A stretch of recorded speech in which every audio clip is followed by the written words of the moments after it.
Hello everyone, welcome back to another video from Wake&Tech. Today in this video, I'm going to show you how to compose emails in the Zoho Mail application using your smartphone. Composing emails in Zoho Mail is super simple and beginner friendly. First of all, launch open the Zoho Mail app on your device and sign into your account. Once you're signed into your email tab, go to the bottom right corner and tap on the Compose or the pencil button. You'll then need to go ahead and enter the main recipient's email address in the to text box. Go ahead and type in the email that you are trying to compose for and go to the next field.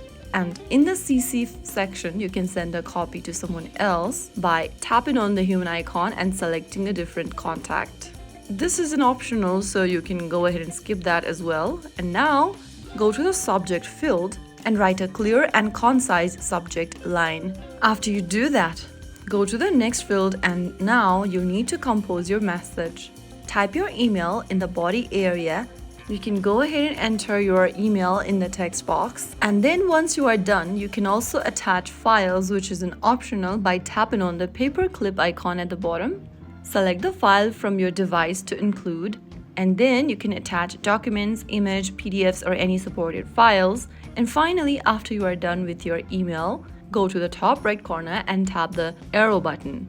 Soon after you do that, the email will be sent to your chosen recipient. Composing emails in Zoho Mail is easy once you know the steps. Now you can communicate confidently and efficiently. If you found the video helpful, don't forget to like, share, and subscribe to our channel. I will be back again in the next video. Stay tuned. Till then.